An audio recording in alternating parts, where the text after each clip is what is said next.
Welcome to Grappling with the Gray, a forum for promoting ethical thinking, critical reasoning, and ethical mindset to encourage us to look clearly at both sides of every issue and navigate the moral challenges that face us in everyday life. I'm Jonas Goldson, and I would like to introduce my guest for today. Dave Bricker is a speaker, presentation coach, and business storytelling expert who applies stories from sailing the sea to help us navigate the waters of life. Dr. Diane Hamilton was the kid who always asked why, who turned into today's foremost curiosity expert. She's a leadership coach and host of the nationally syndicated radio show, Take the Lead. And Wayne Schoenberg is a criminal defense attorney, certified leadership coach, and professional speaker, as well as a former military intelligence commander and disc jockey. I'm guessing not at the same time. Thank you all for being with me today. And here is our topic for discussion. A writer in the magazine Psychology Today posed the following dilemma. He wrote, "Coach Ted is a legendary and beloved figure, having coached the local kids' baseball league for 30 years. His manner is somewhere between Mr. Rogers and Tom Hanks. But now, two women who work for the large accounting firm where Ted is CEO have come forward with serious complaints of sexual harassment by him. He denies everything. Once the allegations became public, some of the moms started saying they always thought there was something fishy about him. He's made what could be taken as suggestive remarks. The moms have caught him seeming to check out their bodies, and so forth. The mothers have circulated a petition to demand that Ted be removed as coach. They have asked the author of the article to sign it." So he writes, quote, "I want to support the women bringing the charges and the moms who feel betrayed. On the other hand, I don't know enough about what actually happened, and I probably never will. And even if I knew, I'd still be confused by conflicting obligations." So question one, should he sign the petition? Question two is the reason this article caught my attention in the first place. It started with the writer's opening statement when he wrote, "As I've gotten older, I've found it harder and harder to apply moral reasoning to any situation that actually needs it. So I've pretty much given up on it." So question two is to evaluate the writer's response to facing moral dilemmas. The floor is open. Boy, that's an interesting situation. You know, you tend to like to think people are innocent, of course, until proven guilty. So you want to give people the benefit of the doubt. However, being a mother, I don't want to take any chances at all that I have to look back on. Sometimes if it looks like a duck and quacks like a duck, if you have a sense, my first instinct is to err on the side of safety. So I would probably be more likely to want to sign something for safety reasons. I think if there's any question about me, if I put myself in his shoes, I would take myself out of the equation to begin with, in case anybody felt uncomfortable. But people don't often do that. And but that would be the best solution if anybody's questioning his ability to be around children and he doesn't want to make people feel uncomfortable at all. I think it should be up to him to do the right thing in this case. I mean, even if he's innocent. I don't see this as a question of him being around children. I think this is a question of him being around moms. And they're asking whether the author of this article should sign the petition, which I don't think he should. It's an article that he wrote, but I don't think he should get in there then and take a position as to whether or not this guy should resign. It's not a question of children. Nobody's made an allegation in here about children. People, the moms are uncomfortable. And maybe he is a perv. I could be, or maybe he just doesn't behave appropriately. But to get to the question of the author signing the petition, I don't think he should. You make an interesting distinction, Wayne, an important one. Diane, you went immediately into mom mode. Yeah, I did. Because it's entirely And I proper. misunderstood what they said because I thought he was doing something with the children. If he's going more into the mothers, that is a little different topic. Yeah, And yeah. I must have misunderstood that. Yeah, but that, I mean, that itself, it raises an interesting point, is assuming that these are merely allegations, do we take them more seriously when children are in danger as opposed to adults possibly being in danger? That's another angle I hadn't really thought about. So Dave, you want to weigh in? Well, yeah, I think that a lot of good people have been tried in the court of public opinion and executed, and that's part of the reason we have a legal system. Now, in this particular case, the person in question has not been accused of a crime. He's been accused of maybe creeping some people out, and that is a concern, as Diane says. But when somebody decides to, instead of confronting the person, to circulate a petition, and then of course there's this reaction, uh-oh, this guy's a pedophile or a creep, we'd better sign the petition, we better get him to resign. It really may just be that his behavior is off somewhat, and it may also be that somebody's oversensitive, and it may even be that there was something happening in the relationship between this coach and the person who wrote the petition that we don't know about. I think, should the author of the article sign the petition? No, he's right to say he doesn't have enough information. I think if it were handled correctly, it may very well be that he denies the allegations. And sadly, a lot of men don't even understand when their behavior creeps out women. We have a lot of men in our culture who could use some training in that regard. And that might be something that he could offer to go do if that went public. So I don't think there's any grounds to sign a petition. I think a petition is a frankly flawed and rather tasteless way to address this problem that will probably cause more harm than bring any kind of remedy. And then finally, the second question about this person's, if he has trouble applying moral reasoning to anything anymore, then he probably shouldn't be writing about it. That just seems real straightforward to me. You know, as you're talking about this, it kind of reminds me of the Gillette advertising that came out where they said, men, we can do better. And they were trying to say how men used to whistle at the women and used to do all these things, and men, we could do better. And I remember when it first came out, everybody had a different reaction to this. A lot of people looked at it, and a lot of my women friends said, yeah, that sounds fine, it doesn't have a problem. But a lot of my men friends watched that and they were very insulted that they categorized all of the men as doing these horrible things. And I think that's why I've done a lot of research in the area of perception, because you have to be able to look at any scenario and be curious about it. Like you said, don't jump right to the petition, go to him, ask him. I mean, we need to get all sides of the equation before you make any kind of judgment of whether somebody should be removed from a position or be talked to about their behaviors, or, and all of that requires empathy, which is a big part of emotional intelligence. And to get that empathy, we have to ask questions, which requires curiosity. And I don't think we work on building that sense of curiosity enough. And I think that would avoid a lot of these situations, because as you just said, Dave, the guys might not even know what he's done. There's not been this questioning to get to the bottom of what the actual problem is.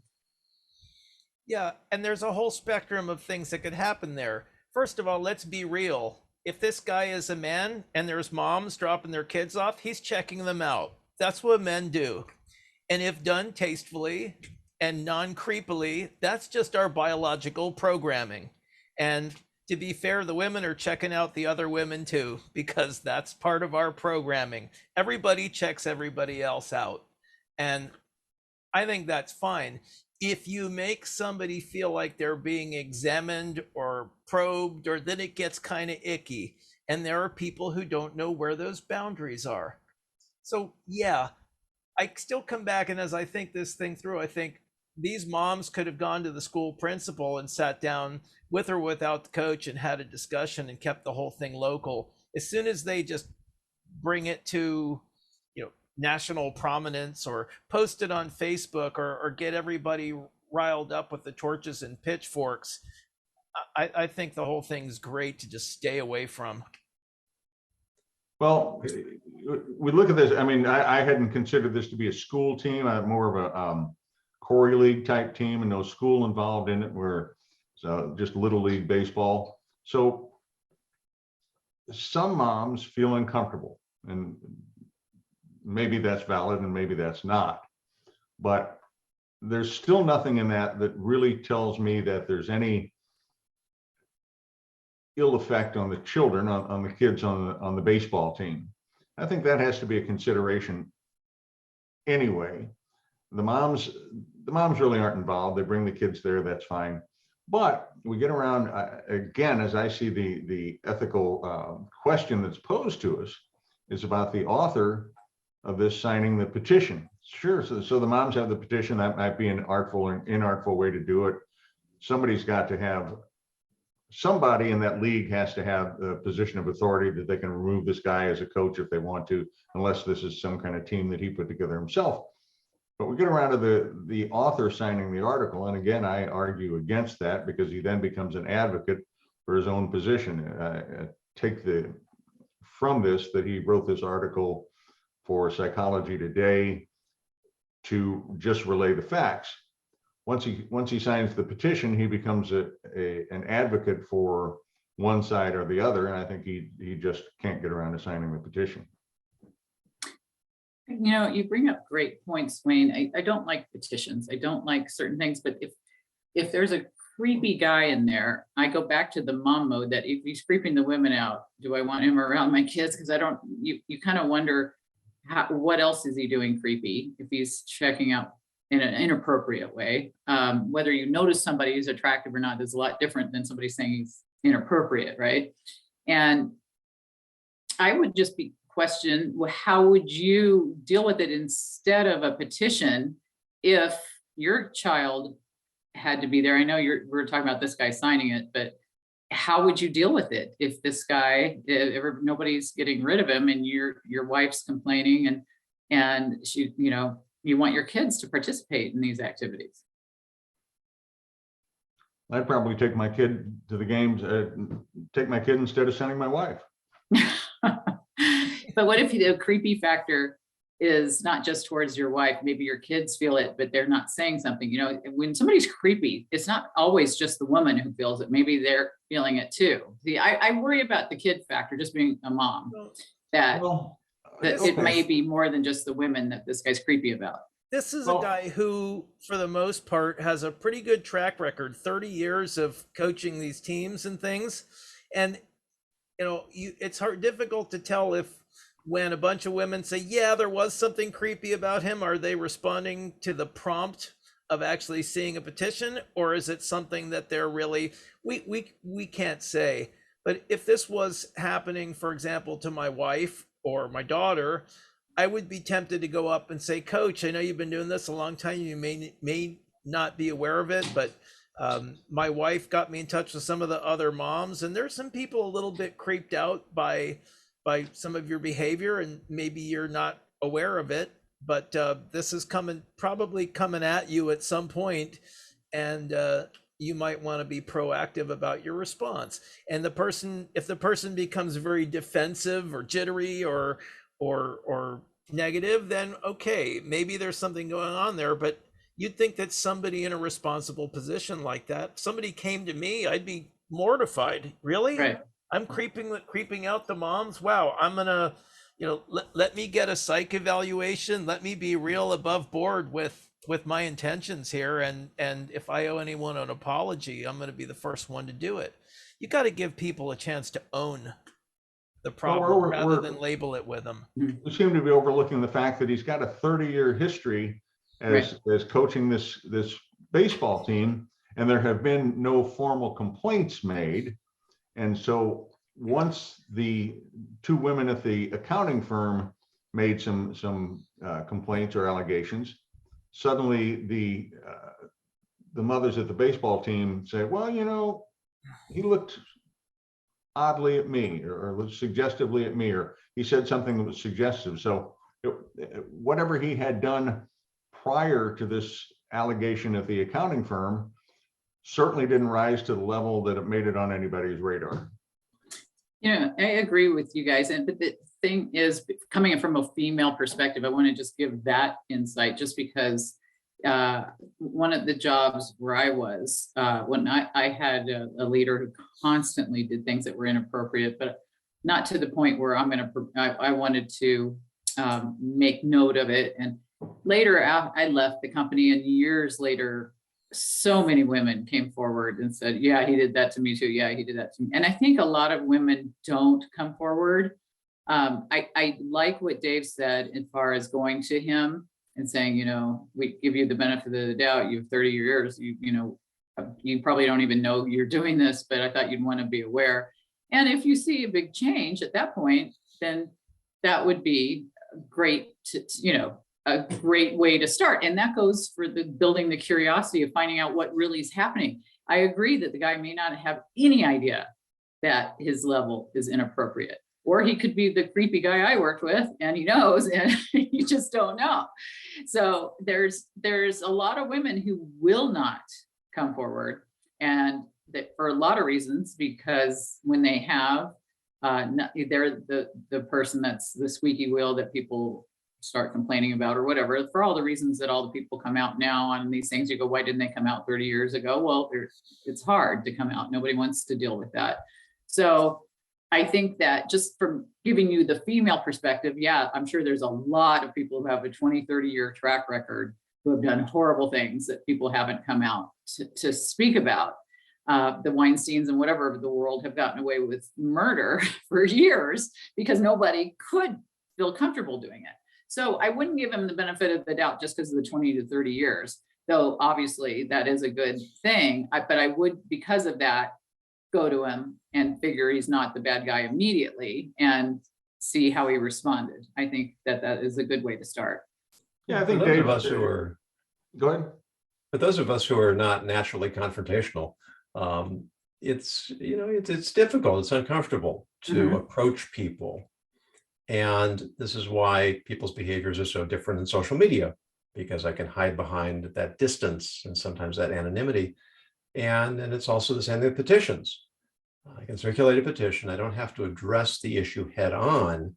And I'm avoiding my own personal discomfort while really not giving the person a chance to either refute the charges or acknowledge that there may be a need for some kind of correction.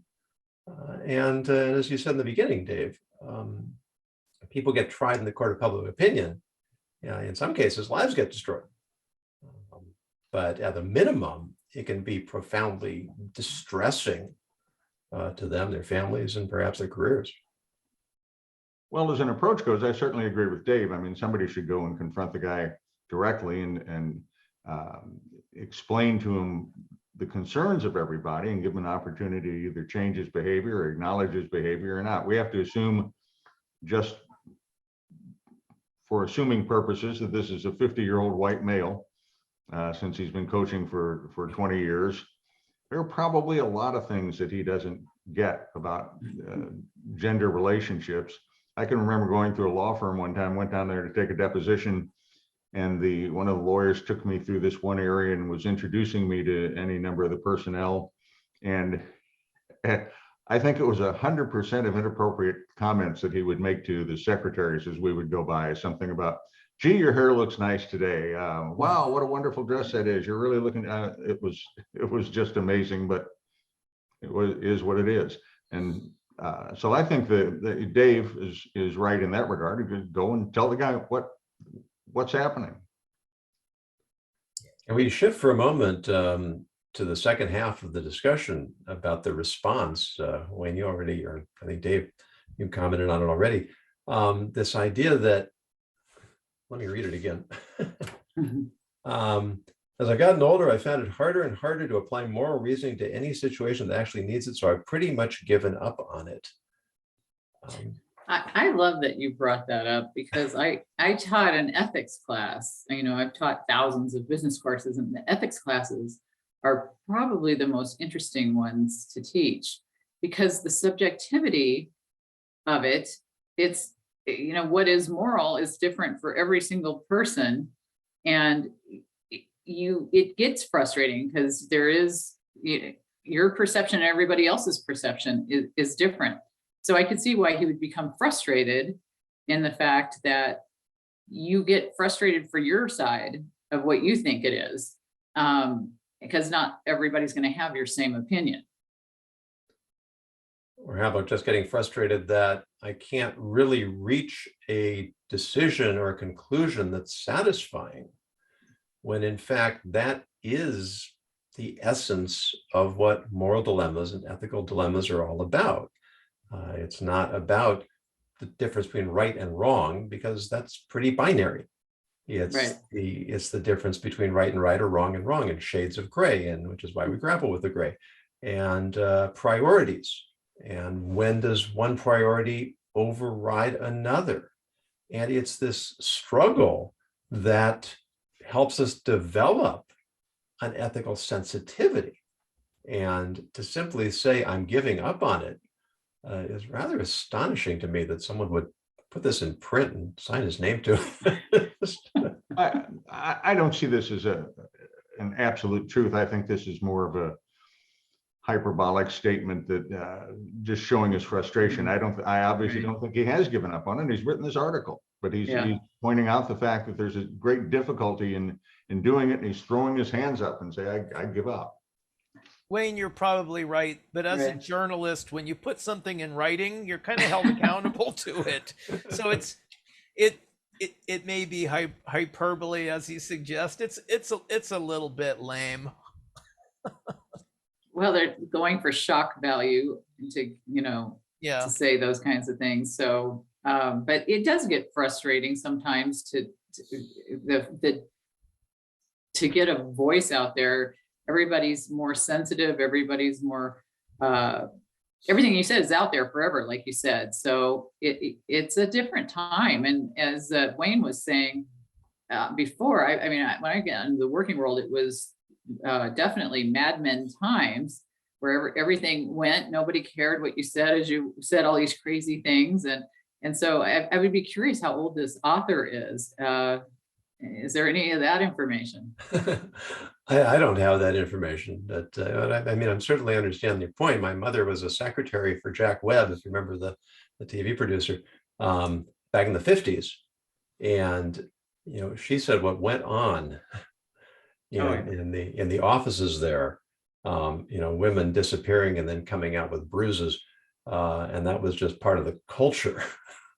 Wow. It's really astonishing to us that what men could get away with. I thought you were going to say they're disappearing and coming out with smeared lipstick, bruises. Yeah. There's that too. I mean, the what do they call it, the casting couch? Right. But that hasn't changed that much. I don't know if you watched that latest collapse of WeWork, where they had the closet everybody was dragged into during the day. That there's been differences in culture of what's acceptable, and it's still not what you think it is. I think a lot of these companies, when I watch some of this stuff, I think, I can't believe that still goes on in different levels. Yeah, and you made mention to or alluded to the Me Too movement, which maybe we can get into a little more in the next segment.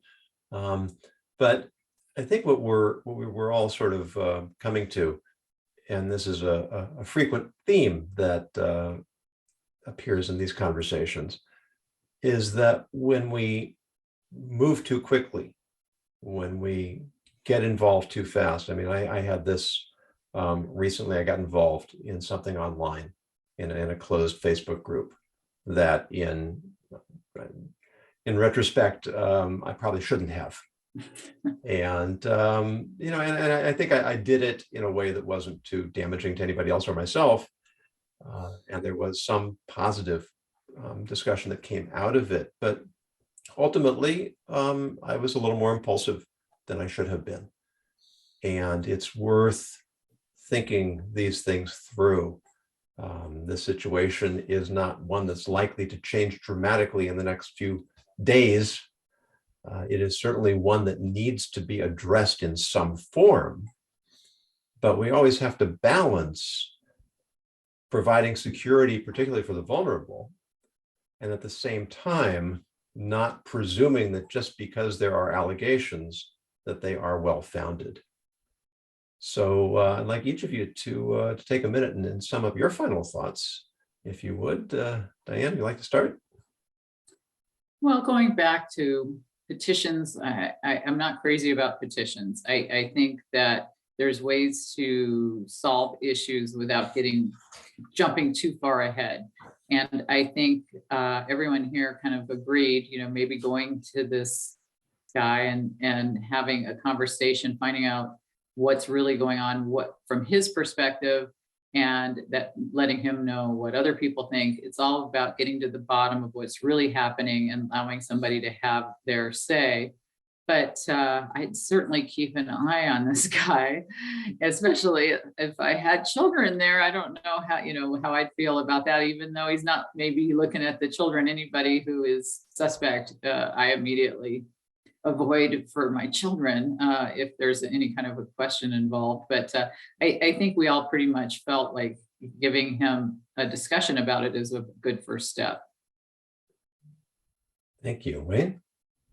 Well, two things. First of all, the question that's posed to us is, should this fellow sign the petition, which I don't think he should for a number of reasons. Journalistic reasons, perhaps, are the most important. But I want to go back to question two, because I think we have all jumped to a conclusion about this statement.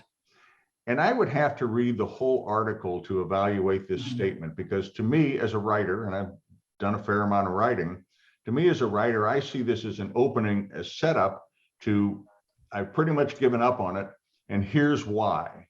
And then he goes into this story about Coach Ted. So I think that we're being a little too harsh on that particular statement, that I can't conclude anything about it until I've read the whole article. As far as Coach Ted, confront him, find out, let him know what the allegations are.